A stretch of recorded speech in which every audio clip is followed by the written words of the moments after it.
igreja, desde que o pastor Israel anunciou que a gente ia fazer o estudo do livro de Apocalipse, nossa, eu ouvi muitas pessoas ansiosas, querendo saber, eu não vou faltar uma aula, aquela coisa, entender, aprender.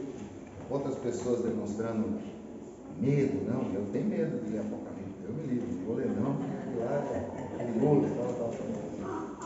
Mas, na verdade, o livro de Apocalipse, irmãos, é um livro como qualquer outro livro da Bíblia. Ele compõe o canon sagrado, né? O seu autor é o evangelista João, então não é que tem um João diferente ou alguém diferente daquele que a gente já conhece, é alguém que andou com Jesus. Depois ele foi exilado na ilha de Patmos, e aí entre o ano de 81 e 96, é mais ou menos essa data que se estima que o livro de Apocalipse foi escrito, por conta do exílio de João na ilha de Patmos, a mando do imperador romano Domiciano. Ele isolou, porque é uma perseguição terrível ao cristianismo, e aí ele escreve o livro de Apocalipse. Então, a gente tem uma ideia, né, de que o livro de Apocalipse é a revelação do caos, das tragédias, de tudo que vai acontecer com esse mundo. E, na verdade, o livro de Apocalipse, a gente pode chamar dele de um livro formoso. É um livro com propósito e significado.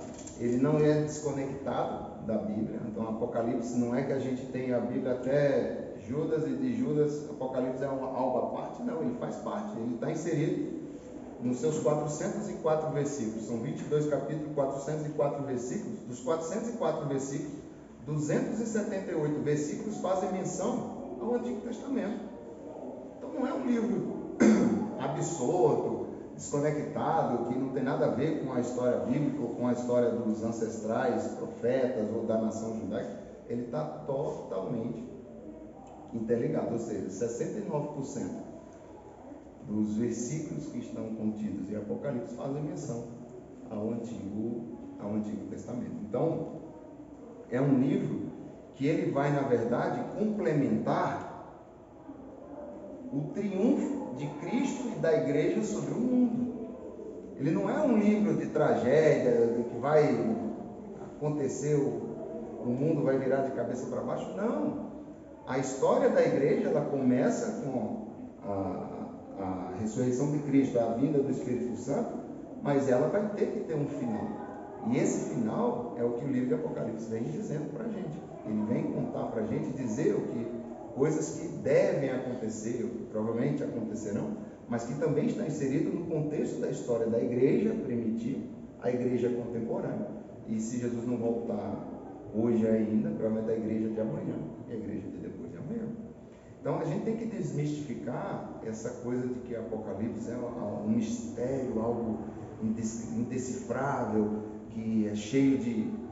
Não, acontece que, diferente do livro de Atos, que é uma história passada, registrada, narrada, então a gente navegou pelo livro de Atos, contando a história, os eventos históricos, trazendo as doutrinas e verdades bíblicas dentro dos contextos dos personagens. O livro de Apocalipse, ele vai ser um livro mais de conceito. Eu não vou conseguir dar uma sequência histórica e narrar o livro de Apocalipse como a gente narrou o livro de Atos. Vai ser um livro que a gente vai trabalhando em cima de conceitos. E quando é conceito relacionado a futuro, isso torna totalmente interpretação. Então, o que eu vou propor e eu vou tentar mostrar para os irmãos são, dentro de tudo que existe no universo teológico, quais são as escolas teológicas, quais são as correntes teológicas que trabalham cada interpretação de cada parte do livro de Apocalipse. Porque se está relacionado ao futuro, como é que a gente vai afirmar algo em relação ao futuro? Não, é impossível. E o livro de Apocalipse ele é cheio de figuras, de símbolos, de um monte de figurações que podem abrir espaço ou dar janela a diversos tipos de interpretação. Então, o propósito do estudo de Apocalipse não é... Eu não quero que os irmãos venham aqui com uma curiosidade frívola para achar que eu vou dar um mapa e que através desse mapa a gente vai sair esmiuçando e interpretando tudo o que tem para acontecer em Apocalipse. Não é esse o objetivo do estudo. Mas o contrário, é o contrário, né? O propósito do livro de Apocalipse e desse estudo é trazer os princípios morais e os princípios espirituais que estão contidos nos livros. Porque o objetivo do livro de Apocalipse, ele é nos conduzir à santidade. Então, à medida que eu sei que há um juízo, que haverá um juízo, automaticamente eu preciso me santificar, para que eu não faça parte desse juízo. Então, ele vem estimular a santidade, ele vem encorajar a igreja primitiva mediante o sofrimento. Então, os irmãos imaginem o que a gente aprendeu no livro de Atos. O quanto a igreja foi perseguida, o quanto a igreja foi castigada, martírios, perseguições, prisões, açoites. Mas precisava ter algo confortando essa igreja, confortando os irmãos, os crentes primitivos. E o conforto vem através do livro de Apocalipse. Haverá um novo céu, uma nova terra, essas dores não nos afetarão mais. Então isso confortava os irmãos para que eles continuassem dentro do objetivo do Evangelho, que era levar Cristo à vida das pessoas. E por último, o objetivo do livro de Apocalipse é nos levar à adoração daquele que está sentado no trono. Então, a gente pode meio que entender que o livro de Apocalipse ele tem esses três propósitos de imediato, tá? Existe na história algumas pessoas que tentam interpretar o livro de Apocalipse baseado em conceitos matemáticos, algoritmos, etc. Um dos grandes conhecidos, e a gente já ouviu falar dele, chama-se Nostradamus, que tentou lá criou as 100 profecias de Nostradamus, baseado em tudo que ele interpretou no livro de Apocalipse. Isso é pura crendice, isso é pura especulação, porque ele não tem base nenhuma bíblica para fazer aquelas suas projeções. Outro estudioso de Apocalipse, ele fez algo um pouco mais complexo. Ele pegou todas as letras, 308.856 letras da Torá, e colocou elas em horizontal e vertical, como se fosse um jogo de palavras cruzadas, e foi cruzando letras para achar interpretações do Apocalipse.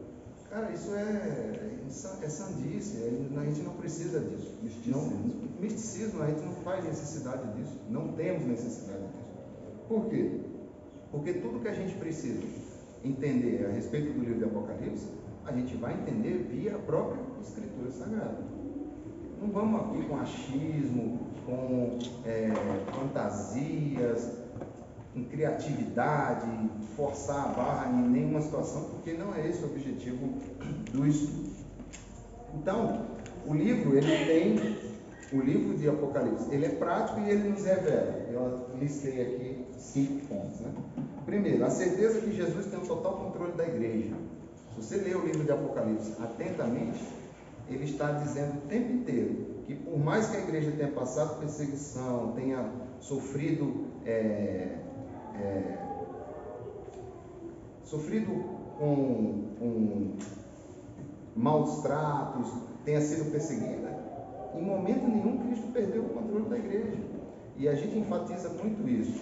A igreja é de Cristo, a seara é de Cristo, a obra é de Cristo. Então, em momento nenhum, eu ou alguém aqui nesse recinto pode ter a presunção de achar que se não for ele, a obra de Deus vai esminuir, porque isso é falácia. Então, o livro de Apocalipse, se alguém tem essa presunção de achar que o Evangelho gira em torno de si, ou a igreja gira em torno de si, o livro de Apocalipse deixa claro. Deus está o tempo inteiro sob o controle da situação da igreja. Jesus tem o controle da história, o segundo tópico lá. Ou seja, todos os eventos históricos que aconteceram, tudo está sob o controle de Deus, porque tudo caminha para um propósito final. Quais são as intenções? A gente não sabe. Por que Deus permite que aconteçam essas coisas? A gente não sabe. Mas a gente sabe que Deus está no controle da história. As perseguições do mundo e do diabo não podem destruir a igreja. É isso que Apocalipse deixa claro. Pode vir a tempestade que vier, pode se levantar Satanás em pessoa, ele não vai destruir a igreja, ele não tem poder para isso. E o fim de todas as coisas já está decretado, já está escrito. Não é que as coisas vão ser escritas. Todo o final da história da igreja, da humanidade, tudo já está definitivamente escrito, já programado. Os inimigos que perseguem a igreja serão vencidos, ou seja, o mal não vai prevalecer. Então, não importa o tamanho da adversidade, a igreja vai ser vencedora. E os inimigos de Cristo terão que enfrentar o juízo de Deus, ao mesmo tempo que a igreja desfrutará as bem-aventuranças eternas. Ou seja, tudo que a igreja vinha sofrendo, tudo que a igreja vinha passando, ok, é um preço que a gente estava pagando aqui terreno, mas existia um galardão futuro, um galardão celestial. E para os ímpios, nada. A gente vai sofrer, a gente vai ganhar o nosso galardão? Não.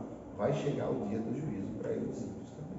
Não só para os ímpios, mas para o ímpio, para Satanás, para a besta, para a meretriz, para todos aqueles que se opuseram a Deus ou ao plano de Deus. Tem um juízo determinado para acontecer aquelas coisas. E outra coisa, então, como eu falei, a igreja, a gente precisa entender o contexto, né, onde o livro foi escrito. Então, quando o livro foi escrito por João, ele foi endereçado às 7 igrejas da Ásia Menor. Então, o Apocalipse ele não podia ser só uma mensagem futura, porque ele também precisava comportar a igreja presente, porque a igreja estava sendo esmagada por perseguição.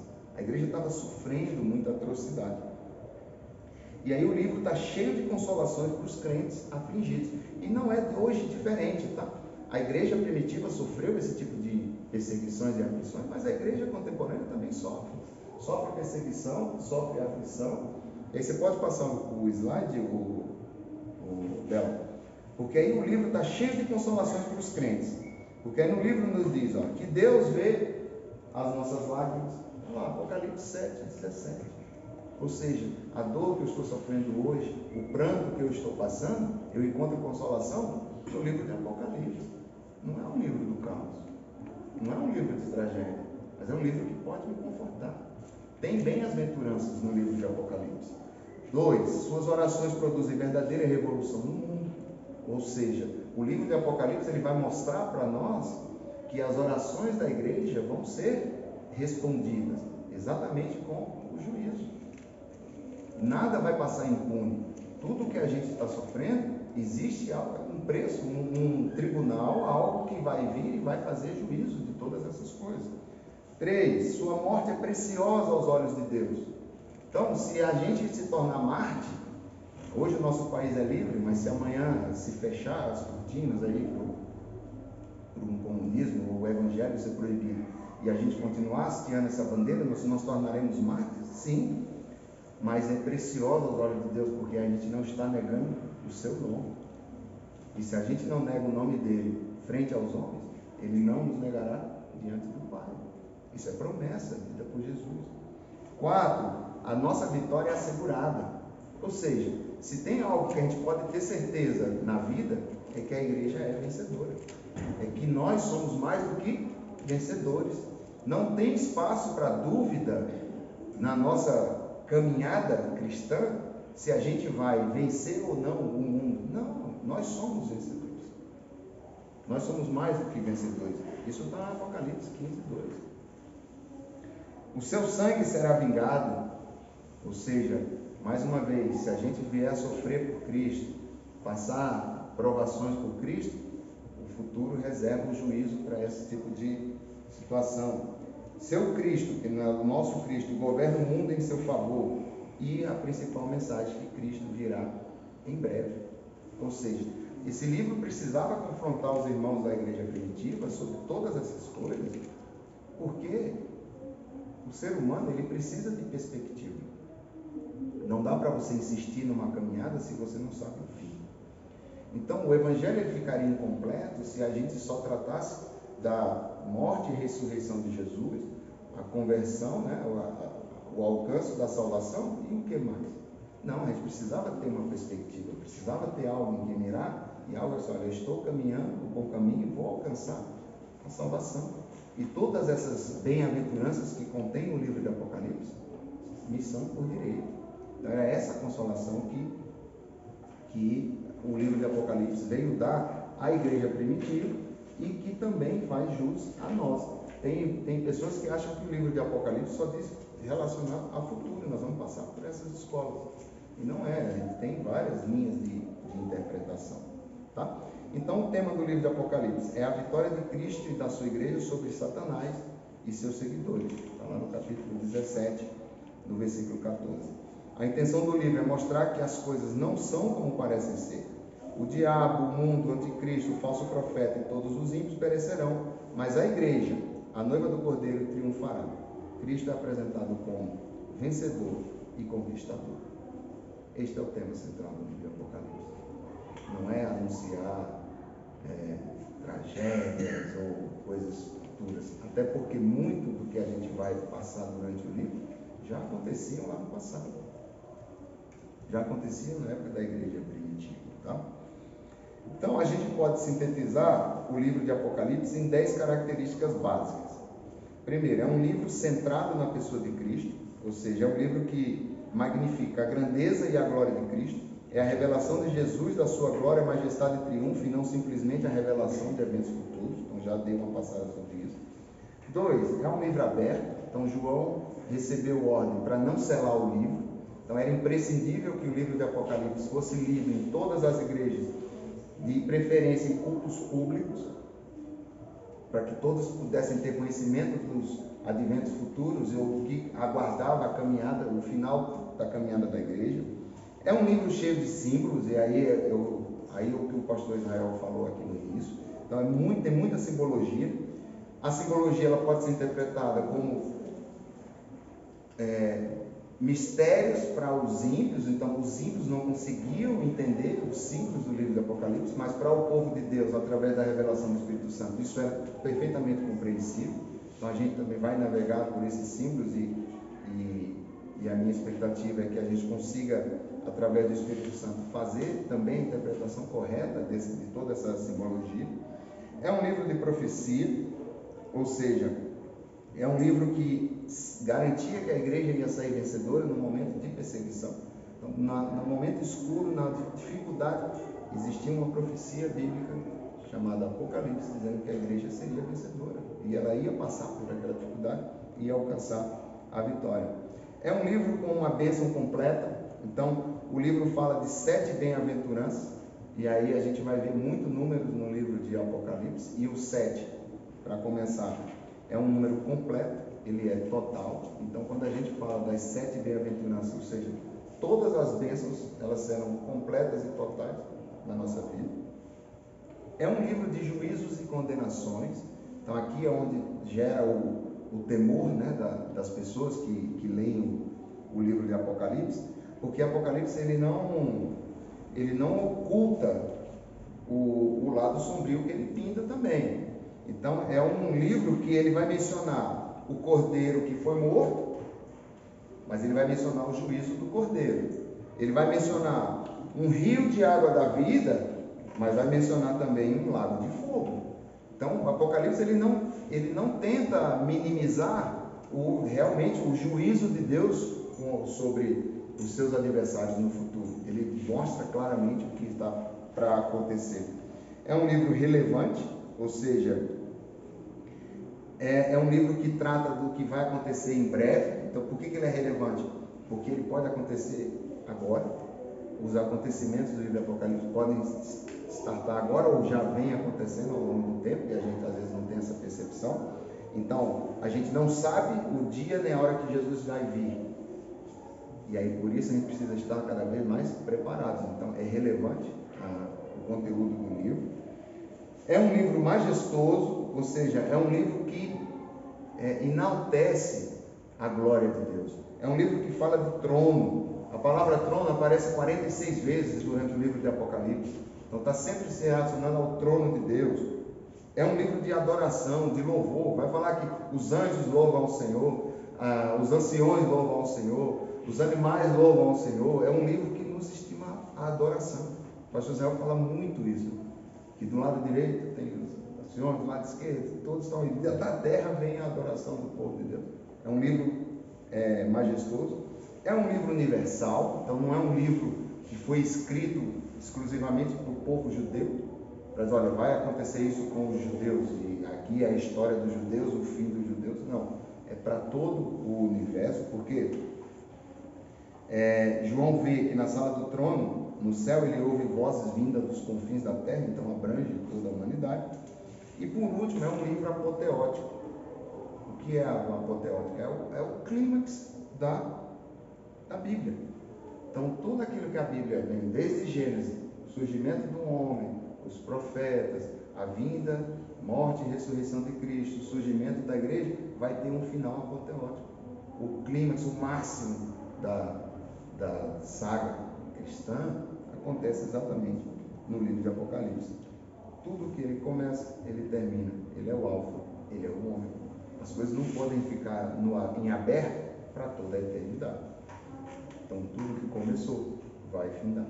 E aí o livro de Apocalipse traz isso como o auge da igreja, que é o arrebatamento da igreja. Bom, então como eu já falei, o livro ele foi destinado inicialmente aos crentes que estavam suportando o martírio na época do apóstolo João. Então, das grandes perseguições que a igreja passou, a gente pode destacar alguns imperadores romanos que foram mais cruéis em relação à igreja. Então, Nero em 64, Domiciano em 95, Trajano em 112, Marco Aurélio em 117, Sétimo Severo no fim do segundo século, Décio em 250 e Diocleciano em 303. Ou seja, o livro ele não foi destinado só para os primeiros leitores, ele é destinado durante todo o acontecimento da história. Então aconteceu, se o livro foi escrito entre 81 e 96 e a gente chegou aqui até Diocleciano em 303, então o livro ele passou dessa primeira geração. As pessoas que ouviram primeiro sucumbiram, padeceram, mas o livro continuou perene, cumprindo o seu propósito, levando a santidade, consolando os que estavam aqui. Ele é cronológico. E hoje o efeito dele é o mesmo. Bom, o número 7, a gente já falou dele, é um número importante. Ele aparece 54 vezes no livro de Apocalipse. Então, o livro ele foi direcionado às 7 igrejas da Ásia Menor. Ah, professor, significa que a Ásia só tinha 7 igrejas? Não significa que a Ásia tinha 7 igrejas. Mas, como 7 é um número completo, perfeito, total, entende-se que a carta sendo dirigida às 7 principais igrejas da Ásia, ela também alcançaria todas as igrejas existentes na Ásia Menor, na Europa, na África e posteriormente na América, quando a gente fosse descoberto, né? Então ela vai falar, por que o número 7 é importante? Porque o livro ele vai falar de 7 candeeiros, 7 estrelas, 7 selos, 7 trombetas, 7 taças, 7 espíritos, 7 cabeças, 7 chifres e 7 montanhas. Então nós vamos passar por todos esses elementos relacionados a exatamente o que eles significam dentro do livro de Apocalipse. E não é demais, não é exagero dizer que as 7 igrejas da Ásia, hoje elas estão representadas no nosso cotidiano, no contemporâneo. Então, dentro das linhas teológicas, existe o que se chama de dispensacionalistas. São pessoas que enxergam a Bíblia em dispensações, em épocas pré-determinadas, tá? E aí, mais na frente eu vou falar sobre as 7 dispensações da Bíblia de Scofield, mas o que eu queria trazer aqui é que, dentro das interpretações correntes no mundo, as 7 igrejas da Ásia, para os dispensacionalistas, elas estão linkadas exatamente aos momentos da história da igreja no decorrer do tempo.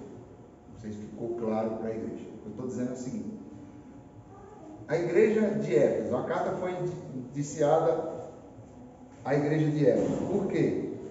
Porque a igreja de Éfeso, segundo dispensacionalistas, era a igreja apostólica, que trabalhava arduamente. Então foi a primeira igreja. Então ele vem no decorrer do tempo fazendo essa associação das 7 cartas às 7 igrejas.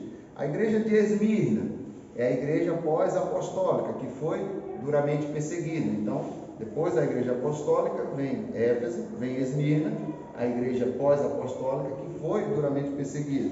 Depois vem a igreja de Pérgamo, que é a igreja crescente, mundana, depois do imperador Constantino, que virtualmente fez o cristianismo a religião oficial de Roma. Então ele precisava apaziguar as dissensões que havia no meio do povo, e aí ele torna o cristianismo virtualmente a religião oficial, mas traz para dentro do cristianismo um monte de simbologia pagã. Por isso que a gente fala, o cristianismo, que aí daí vem derivando, né, o cristianismo católico apostólico romano, cheio de simbologias ou rituais até místicos, pagãos, para dentro da igreja. Então isso está muito ligado à igreja de Pérgamo. Então, se você ler a carta que foi endereçada a Pérgamo, ela está exatamente tratando esses misticismos. Tudo isso, de novo, irmão, eu não quero que vocês façam confusão. Isto é uma linha de pensamento de umas pessoas que interpretam as 7 cartas enviadas às igrejas da Ásia Menor como sendo exatamente um período da história da igreja, desde o seu surgimento até os dias contemporâneos e futuro, tá? Tiatira, a igreja corrupta da Idade Média, a igreja que se apoderava do Estado, queria se apoderar do Estado e ditar as regras a todos os camponeses, os senhores feudais. A igreja queria ser a igreja tentava transformar os governos em teocracias, não em monarquias como era antigamente. A igreja de Sardes é a igreja da reforma. A igreja de Sardes, ela tem uma reputação de ortodoxia, que na reforma, identificou-se na reforma que tinha se desvirtuado do princípio bíblico, e aí volta-se à ortodoxia. Vamos voltar ao evangelho, né, do nosso primeiro amor, o evangelho genuíno. Mas aí tem a ausência de virtualidade, de vitalidade espiritual. Era uma ortodoxia vazia. Aí chegamos em Filadélfia, que é a igreja dos reavivamentos modernos e dos empreendimentos missionários globais. Então, a igreja de Filadélfia, ela está linkada ao século 19 e 20, onde as igrejas se expandiram, enviando missionários para todo mundo, evangelizando o evangelho. Nós vamos ver lá na frente que tem uma corrente ou uma escola teológica que fala bastante disso. E por último, Laodiceia, que é a igreja contemporânea, a igreja que tem ficado morta por causa da apostasia e da abastança. Ou seja, faz sentido, né? Você olha na linha teológica, a igreja de Laodiceia é exatamente uma igreja morta, uma igreja que não era quente nem fria, porque tinha tudo, tinha riqueza, e um pouco a igreja contemporânea. As coisas hoje estão muito fáceis, o evangelho está acessível, e às vezes por isso não é valorizado. E a última igreja citada, né?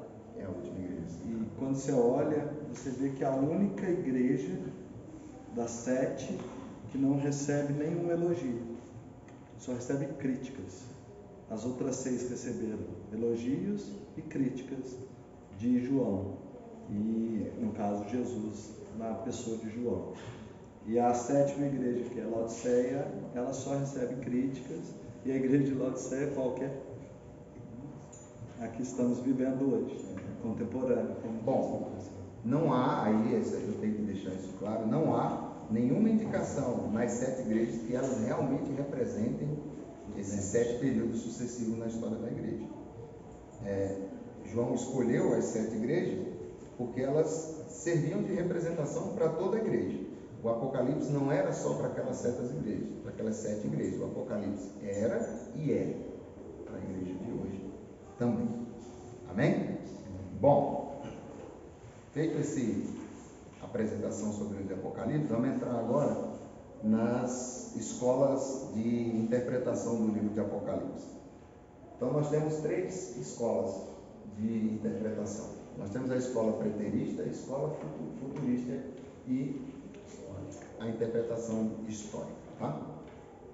A interpretação preterista, ela é o quê? Segundo essa escola, tudo que é profetizado no livro de Apocalipse já aconteceu. Então, tudo que está escrito em Apocalipse já aconteceu. Mas como assim, professor? Já aconteceu? Para essa escola, Roma era a besta, do capítulo 13 de Apocalipse, e a classe sacerdotal asiática que incentivava o culto a Roma era o falso profeta. Então, para eles, tudo já aconteceu, todo o sofrimento dos judeus pelos imperadores romanos já foi cumprido e o livro já entregou o que tinha que entregar. Já até a volta de seu Messias? Até a volta de Messias? Já está para ele, para esses preteristas? Não, eles não veem como a vinda do Messias como algo futuro relacionado ao livro de Apocalipse. Eles entendem que assim, todas as profecias e todos os juízos que tem contido no livro de Apocalipse, isso já aconteceu com a igreja primitiva. O que a gente está vivendo agora é uma outra dispensação e que agora a história vai ser construída, vai ser contada. Ela não interpreta o livro de Apocalipse como uma mensagem profética.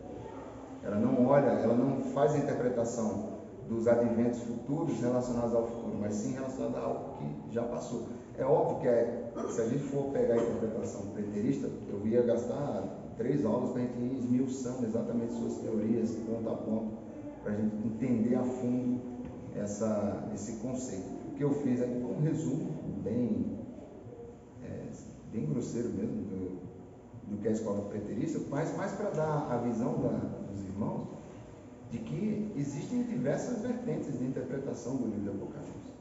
E eu não estou aqui trazendo juízo de valor, dizendo, olha, essa está certa, essa está errada, vamos nessa aqui. Não é isso. Eu estou dizendo, mostrando para a igreja que existem linhas teológicas que conduzem a diversos tipos de interpretação. A gente pode esbarrar com várias delas aí no nosso dia a dia. Tá?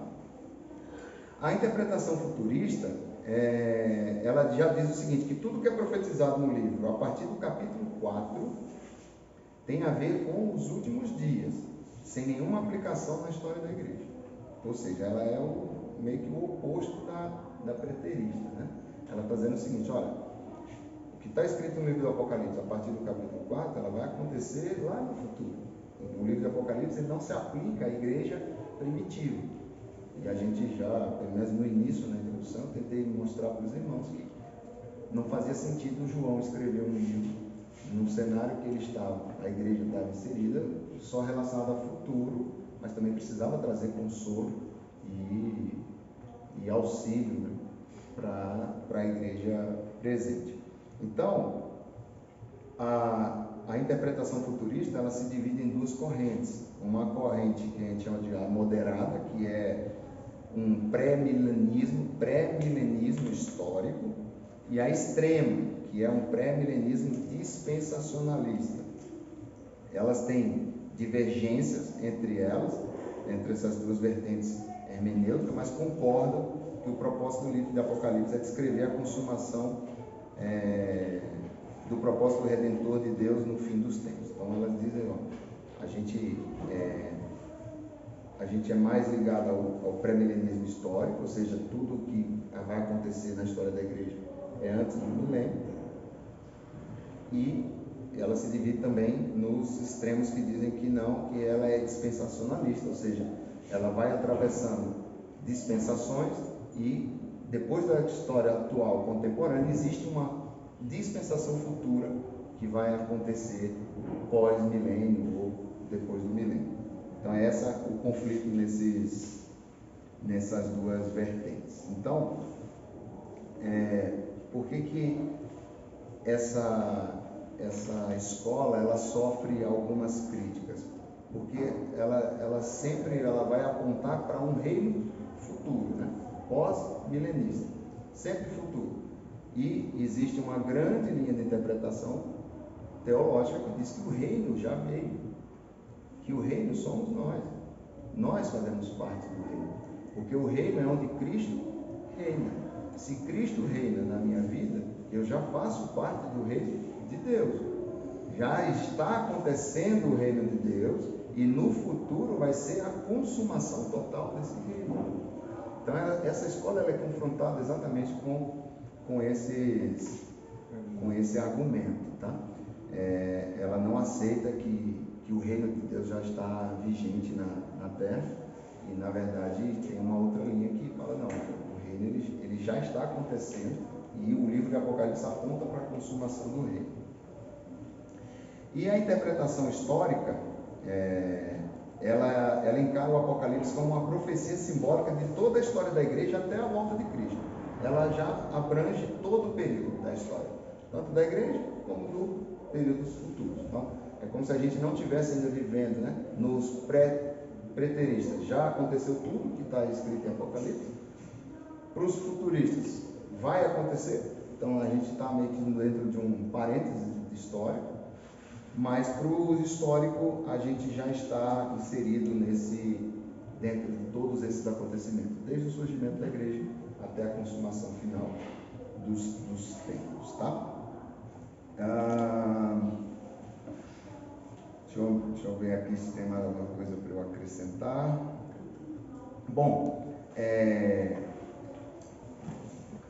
para a interpretação histórica, o livro do Apocalipse é uma profecia da história do reino de Deus desde o primeiro advento de Cristo, ou seja, desde a sua vinda, até o segundo advento, que é a sua volta. E ele está dividido em sessões paralelas progressivas. São 7 sessões, a gente vai ver, acho que é o último tema da nossa aula, nós vamos passar por essas 7 sessões. Todo o livro de Apocalipse ele está dividido em 7 sessões. Sessão 1, capítulo 1 ou 3, sessão 2, capítulo 4.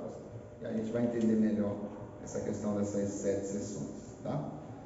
Bom,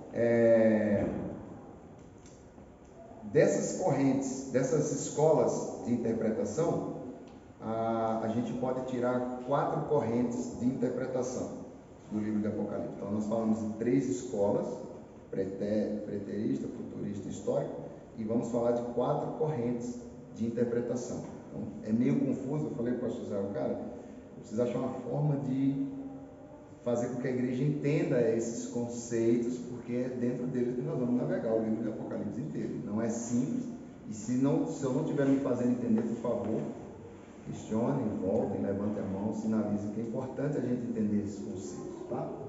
Então, as correntes de interpretação, aí nós temos as pós-milenistas, pré-milenistas, amilenista e o paralelismo progressivo. Esse paralelismo progressivo ele é novo para mim. As outras 3 eu já havia visto. Bom, a corrente pré-milenista, pós-milenista, né? Começa com a pós-milenista. Bom, os pós-milenistas eles ensinam que a segunda vinda de Cristo seguirá a um longo período de retidão e paz. Eles dizem o seguinte, é o que eles chamam de milênio. Ele fala que Jesus Cristo só vai vir depois que tiver um grande avivamento na terra, uma dispensação do Espírito Santo de Deus que vai ofuscar Atos 2, que é o Pentecostes, que todas as pessoas vão se converter, praticamente todas as pessoas vão se converter ao Evangelho, vão crer em Jesus Cristo, vão estar todas preparadas para receber a Cristo, e aí Cristo vem buscar a sua igreja. Essa é a corrente pós-milenista, ou seja, ele acha que todo o período do milênio vai acontecer aqui, mediante esses eventos que eu falei para vocês, as pessoas, a dispensação do Evangelho de uma maneira nunca vista antes na história. E essa corrente, ela teve as suas ideias muito divulgadas por Ticônio e Agostinho, que Agostinho é considerado o pai da Igreja Católica Apostólica Romana. Isso foi muito forte no século 17, 18 e 19, essa corrente. Então, houve um período na história da igreja que esse conceito era muito forte. Muitos missionários do século XIX acreditavam nesse conceito. Por isso, explica-se o boom missionário que aconteceu no século XIX e XX. Então, a igreja contemporânea faz missão, fala em missão, vive missão, mas nem um pouco comparado ao que a igreja do século XIX e XX viveu. As pessoas dedicavam a sua vida inteiramente, educavam seus filhos para serem missionários. Hoje a gente entende missão como um chamado. Depois que você tem consciência, que você conhece o Evangelho, você sente o chamado de fazer missão, de propagar o Evangelho, no século XIX e XX isso era missão. Você educava seu filho, como você educava seu filho para ser médico, professor, para ser qualquer outra profissão. Era o auge do cristianismo, era você ser um missionário, porque você estava exatamente contribuindo para acelerar o processo para a vinda de Jesus. Então Jesus só iria vir quando todo mundo tivesse convertido, crendo, temente, cheio do Espírito Santo de Deus. É isso que essa corrente pós-milenista ela prega. Agora, o que se opõe a essa corrente? Bom, o que se opõe é um versículo que Jesus falou lá em Lucas, capítulo 18, versículo 8. Contudo, quando vier o Filho do Homem, achará fé na terra? Ou seja, esse versículo por si só, ele desmonta essa corrente. Porque se eles anunciam que o mundo vai estar tomado do Evangelho, todas as pessoas crentes esperando a vinda de Jesus, Jesus anuncia exatamente o contrário disso. Quando vier o Filho do Homem, porventura achará fé na terra? Então, entende-se que na volta de Jesus o mundo vai estar desprovido do Evangelho. Poucas pessoas ainda estão abraçadas ao Evangelho. Por isso que muitos serão chamados e poucos escolhidos. Então a gente começa a entrar nessa linha de interpretação. Então esse versículo ele desmonta um pouco essa corrente pós-milenista. E a Bíblia relata também que a volta de Cristo será como um ladrão, né? Ou seja, você nunca está esperando um ladrão. Exato. Você está desprovido daquela situação. Então, eles falam que o milênio, ele não é um período de 1000 anos, tá? O milênio, ele não é cronológico como a gente mede o tempo, ele é um período longo de anos e que ele finaliza exatamente com a segunda vinda de Jesus. Jesus voltou, acabou o milênio. Esses os pós-milenistas, tá? Aí a gente tem a corrente pré-milenista.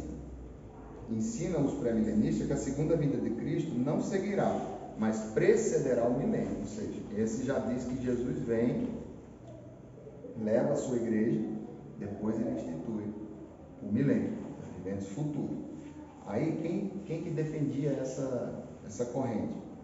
Justino, Tertuliano, Lactâncio, Pápias, Irineu, Hipólito, todos eles são considerados pais da fé. Tá? Todos eles são considerados pais da fé. O pré-milenismo prevê que a igreja sofrerá às mãos do anticristo, mas Cristo a salvará mediante a sua volta. Então você inicia a tribulação, mas aí Jesus Cristo vem e resgata essa igreja para que a gente não atravesse o período da grande tribulação. Algumas outras características. Bom, isso é importante. O pré-milenismo é uma das correntes mais fortes que a gente teve, que a gente foi influenciado. Até falei para o pastor Israel, eu, Fabiano, sofri muita influência do pré-milenismo, exatamente porque o pré-milenismo tem os dispensacionalistas. Eles dividem a história da Bíblia, eles pegam a Bíblia e dividem a Bíblia em 7 dispensações. Isso se dá, irmãos, com a publicação da igreja de Scotfield de 1909. Isso não é algo que foi criado agora, não, em 1909, ali, 2 séculos atrás, um século atrás, século XX. Essa Bíblia ela foi traduzida para o inglês, levada para os Estados Unidos, e a partir daí ela ganhou muita influência no meio cristão. Então, quais são as 7 dispensações? Tenho certeza que vocês já ouviram isso. A primeira dispensação é a dispensação da inocência, que vai de Adão até a queda de Adão.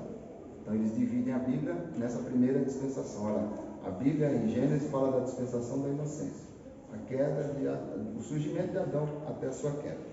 A segunda dispensação é a consciência, que vai da queda de Adão até o dilúvio. Então, entre a queda de Adão e o dilúvio, o ser humano foi desenvolvendo consciência, foi aprimorando os seus meios de agricultura, desenvolvendo ferramentas, um pouco do período neolítico que a gente já estudou lá na escola secular.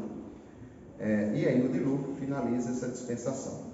A terceira dispensação é o governo humano, que vai de Noé até Abraão. Então os povos se dividiram depois de Babel, cada um formou sua nação, e aí inicia-se essa dispensação do governo humano. Depois de Abraão até Moisés, vem a dispensação da promessa, que é a revelação de Deus a Abraão de que faria dele uma grande nação. Então essa nação ela vem se desenvolvendo desde Abraão, Isaac, Jacó, e aí todo o período de cativeiro até Moisés, né? Moisés vem e encerra o cativeiro. Depois de Moisés vem a dispensação da lei, que vai de Moisés até o Calvário. Então, entre Moisés e Jesus é a dispensação da lei. Toda a humanidade viveu esse período do tempo inteiro sob o jugo da lei. E do Calvário em diante é a dispensação da graça. Então, a gente fala muito disso. Nós estamos vivendo a dispensação da graça, onde o Evangelho está acessível, onde todos têm o direito de se tornar filho de Deus. E a dispensação da graça, ela vai até a grande tribulação. Iniciou a grande tribulação, finaliza a dispensação da graça e inicia a última dispensação, que é a dispensação do reino, que é desde a grande tribulação até o fim do reinado de Cristo por 1000 anos na terra. Ou seja, a dispensação do reino ela pega o início da grande tribulação até o final do milênio. Dentro dessa visão dispensacionalista, a igreja é apenas um parêntese na história. A história já está subdividida. Um dos grandes destaques da interpretação dispensacionalista é a distinção entre arrebatamento e a segunda vinda de Cristo. O que isso quer dizer? Que na corrente pré-milenista, a segunda vinda de Cristo ela é precedida por 2 momentos. Ela acontece em 2 etapas. Ela vem num arrebatamento secreto, que ela leva a igreja, e depois Jesus Cristo volta novamente com toda a sua igreja para aplicar o juízo à humanidade. Então é o que caracteriza que é no Monte das Oliveiras, pré-milenista, que é no Monte das Oliveiras, que vai partir o monte no meio, os judeus vão atravessar, o monte vai fechar, e a guerra de Gog e Magog. Nós vamos ver isso com mais detalhes ao longo do tempo. A intenção aqui é só mostrar para vocês os tipos de correntes de interpretação que nós temos do livro de Apocalipse, tá? O que joga contra essa corrente pré-milenista? Ela faz distinção entre Israel e a igreja na eternidade. Então ela trata Israel como um povo de Deus à parte. Olha, isso aqui tem as promessas para esse povo, e os gentios, que somos nós, é isso aqui que vai acontecer nos gentios. O reino de Deus ele é adiado para o milênio terreno, né? Então vai acontecer um milênio terreno, aí sim será implementado o reino de Deus. A crença no arrebatamento secreto seguido de uma segunda vinda visível. Então a segunda vinda de Cristo vai ser em 2 etapas, como eu já falei aqui. A ideia de que a igreja não passará pela grande tribulação. Então nessa corrente a igreja não atravessa a grande tribulação. E a ideia de que teremos várias ressurreições. Então vai ter a ressurreição dos justos no arrebatamento secreto, mas lá na frente vai ter outra ressurreição dos ímpios para comparecer diante do trono branco. É uma ideia.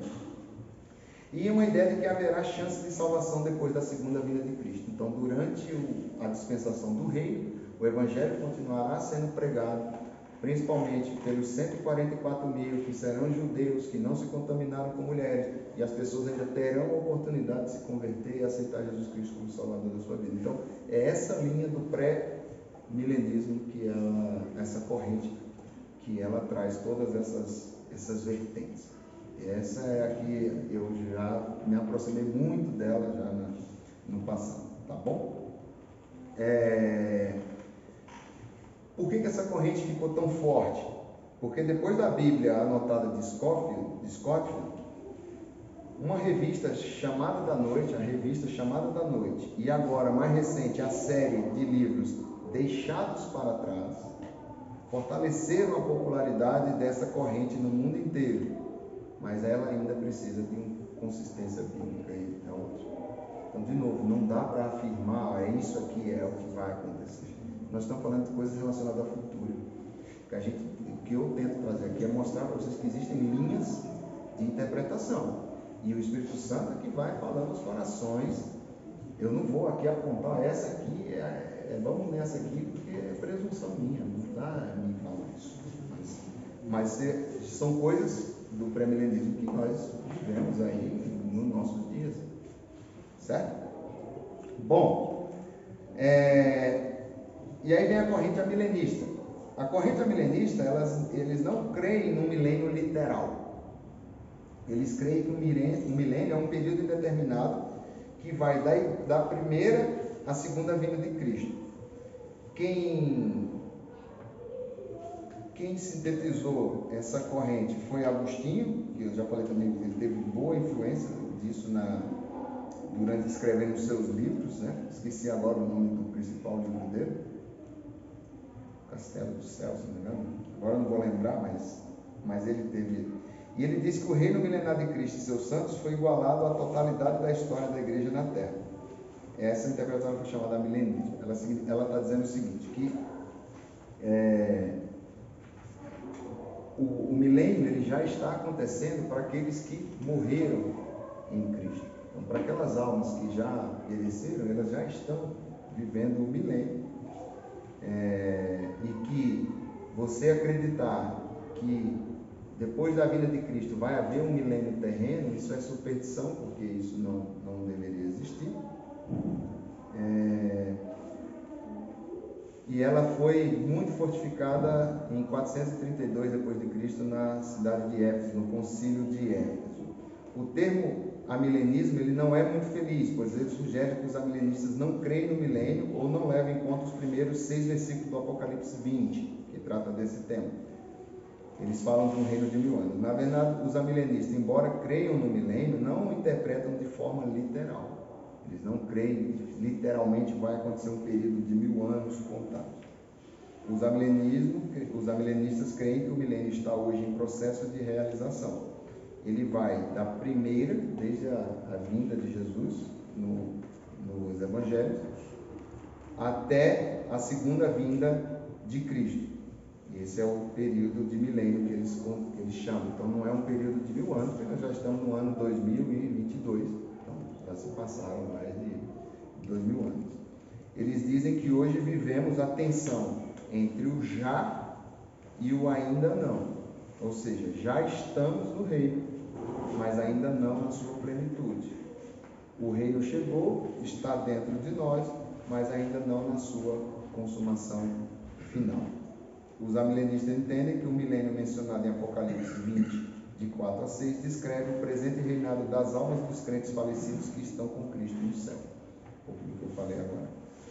Eles entendem que a prisão de Satanás, que se menciona nos primeiros 3 versículos do capítulo 20, está em efeito durante todo o período em que a primeira e a segunda vinda de Cristo, ainda que terminará pouco antes do regresso de Cristo, ensinam que Cristo regressará depois desse reinado celestial de 1000 anos. Então, eles acreditam que o milênio vai acontecer com a igreja, com Cristo no céu durante 1000 anos, e aí Cristo volta à terra para implementar o juízo. E por último, a corrente do paralelismo progressivo. Esse é novo, esse eu tive que pesquisar para entender ele mais a fundo. Ele interpreta o livro de Apocalipse, dividindo o livro de Apocalipse em 7 sessões. Pode passar, Bela. Primeiro ele divide o livro de Apocalipse e faz 2 divisões. Ele diz que o livro de Apocalipse ele está dividido do capítulo 1 ao 11, que ele conta exatamente a perseguição do mundo à igreja, e que do capítulo 12 ao 22, então, olha lá, ele fala que é o relato da perseguição do diabo, Satanás, a meretriz, seus anjos, à igreja. Então ele divide como se fosse uma perseguição humana, nós humanos, e ele também faz um paralelo entre a perseguição espiritual. Então, do capítulo 1 ao 11, está narrando a perseguição da igreja sofrida pelos humanos, e do capítulo 12 ao 22, a perseguição que a igreja sofria do diabo, do falso profeta, da meretriz. É uma linha de interpretação interessante, tá?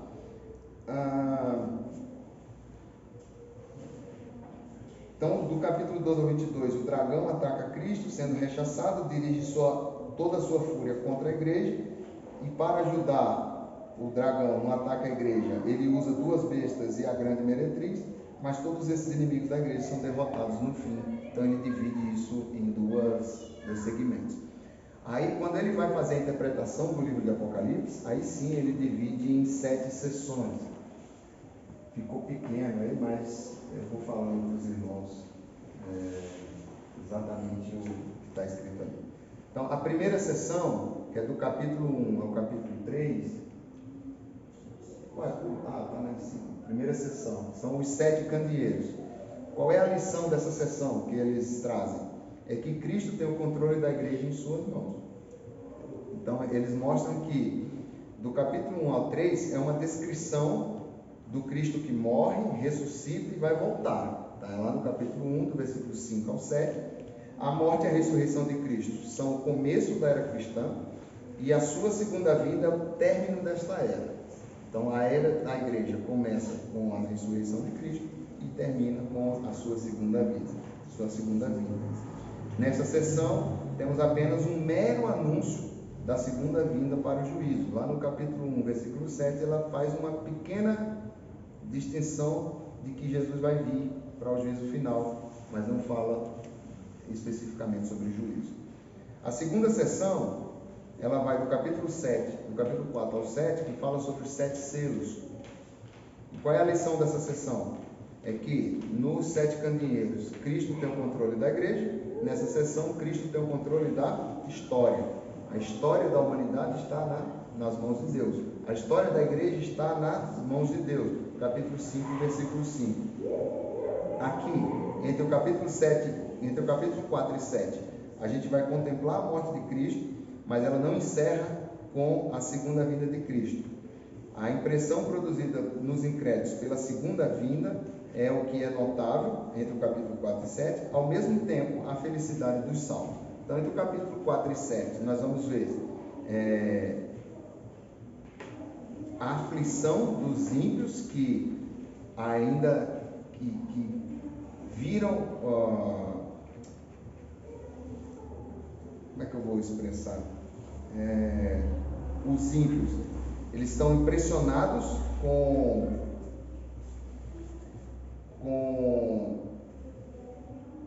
incrédulos com a segunda vinda de Cristo, ao mesmo tempo que os salvos estão felizes pela segunda vinda de Cristo. A segunda sessão é uma reiteração da primeira. A sua revelação vai do princípio ao fim dos tempos, ao juízo final. Mais uma vez, entre o capítulo 4 e 7, é mostrada a diferença entre os remidos e os perdidos, e o juízo final não é meramente anunciado, mas é definitivamente introduzido. Então, a gente vai ver a introdução do juízo final entre o capítulo 4 e 7 do livro de Apocalipse. A terceira sessão, as 7 trombetas, elas falam que a igreja vai ser vingada. Então, nós vamos ver a igreja sendo vingada, protegida e vitoriosa. Havendo começado com o Senhor como nosso sumo sacerdote, avançamos até o juízo final. Então, uma vez mais, estamos tratando das mesmas coisas, o Senhor e a igreja, e o que lhe sucede no mundo, o juízo final, os redimidos e os perdidos.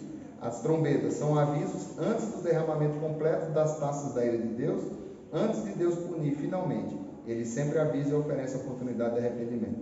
Nessa sessão introduz-se o juízo final e o gozo dos remidos. Ou seja, não sei se os irmãos estão conseguindo compreender, mas ele está dividindo o livro de Apocalipse em sessões e dizendo, olha, nessa sessão trata-se disso, trata-se disso, trata-se disso. O que significa paralelismo progressivo? Significa que cada um desses que eu estou citando, eles tanto aconteciam na igreja primitiva, segundo essa corrente, como elas também vão acontecer na igreja contemporânea e na igreja futura, tá? Na quarta sessão, ele identifica a tríade do mal, do capítulo 12 ao capítulo 14. Novamente, volta-se ao início, ao nascimento de Cristo, no capítulo 12, no versículo 5. Depois vem a perseguição do dragão a Cristo e à igreja. Então lembra que no capítulo 1 ao 11 era a perseguição dos homens à igreja. Do capítulo 12 ao 22, o dragão, o diabo, à igreja. Então aqui ele começa a dar entrada nesse tipo de interpretação. E em Apocalipse 14, do versículo 14 a 20, há uma cena clara do juízo final. Então, o juízo final ele vai sendo revelado à medida que a gente vai avançando no livro de Apocalipse. Na quinta sessão, as 7 taças, descreve as 7 taças da ira de Deus, entre o capítulo 15 e 16, representando a visitação final da sua ira sobre os que permanecem impenitentes. Uma vez mais, a cena começa no céu, relatando o Cordeiro com o seu povo, ou seja, a igreja já estaria com Cristo, mas no capítulo 16 vemos uma espantosa descrição dos juízos, capítulo 16, versículo 15 e 20. Aqui a destruição já é completa, em termos de tempo. Na sexta sessão, do capítulo 17 ao 19, a derrota dos agentes do dragão. Então essa sessão é um relato da destruição dos aliados do dragão, então a meretriz, a besta, o falso profeta e os seguidores da besta. Ao mesmo tempo em que a meretriz, a falsa igreja, está sendo destruída, a igreja é apresentada como esposa de Cristo. Está lá no capítulo 19 e 20, que é o que a gente chama de as bodas do Cordeiro. A grande festa de núpcias ocorre, o juízo final é relatado outra vez e uma grande distinção entre remidos e perdidos ocorre novamente. No capítulo 19, há uma descrição detalhada da gloriosa vinda de Cristo, que aí é a segunda vinda de Cristo. E por último, a sétima sessão, que mostra o reinado de Cristo com as almas dos santos no céu, e não o milênio na terra depois da sua segunda vinda. O capítulo 20 começa na primeira vinda e não depois da segunda vinda. Então, temos a descrição do juízo final no capítulo 20, do versículo 11 ao 15. Após isso, vemos os novos céus e a nova terra e a igreja reinando com Cristo para sempre. Então, o livro de Apocalipse ele está, segundo essa corrente, dividido nessas 7 sessões, dando esse tipo de interpretação. Apesar das sessões serem paralelas, elas também são progressivas. A última sessão leva-nos mais além do que as outras. Apesar do juízo final já ter sido anunciado em 1:7 e brevemente descrito no capítulo 6, não é apresentado detalhadamente até chegarmos ao capítulo 20. Então ele vai sendo progressivo, né? Vai se introduzindo as verdades futuras ou o que vai acontecer no futuro paulatinamente no decorrer do livro. Então essa é a corrente paralelo progressista, tá? Então, o que eu quis trazer aqui na aula de hoje é exatamente mostrar para os irmãos, primeiro um pouco desmistificar que o livro de Apocalipse é o fim, né? É o contrário, a conquista gloriosa da igreja, e 2, que a gente vai navegar no livro de Apocalipse por todas essas correntes ou escolas, porque, de novo, eu, Fabiano, não tenho a verdade absoluta comigo. Eu não posso chegar aqui e dizer o que é a verdade, porque eu não tenho essa presunção. Nós estamos falando de eventos vindouros, eventos futuros. O Espírito Santo vai falar mais diretamente a cada coração. Nós vamos seguir um pouco na mesma linha do que a gente fez com o livro de Atos. Então, a próxima aula eu vou trazer o capítulo 1, aí a gente vai esmiuçar todos os versículos do capítulo 1, e aí a gente vai avançando progressivamente. Não vai ser rápido como o livro de Atos. Não esperem que a gente vai passar um capítulo por aula, porque não vai. É um livro complexo, é um livro que a gente tem que trazer muito subsídio, muita informação, para que vocês tenham a condição de escolherem a linha que vocês querem seguir, ou naquilo que vocês querem crer, ou naquilo que o Espírito Santo tocar o coração de vocês. Então, meu papel é trazer informação e argumentos, mas não vai ser rápido, como o livro de Atos, que eu estava dando uma olhada lá, o capítulo 2, provavelmente no capítulo 2 a gente deve ficar em no mínimo umas 3 aulas só no capítulo 2, pelo conteúdo que a gente tem de informações. Amém? É uma aula um pouco tensa, porque eu sei que a expectativa da igreja era eu já chegar dizendo, olha, que a besta é fulano, o Papa é o falso profeta, tal. Não é isso, não é essa a intenção. A gente tem que fazer as coisas com responsabilidade,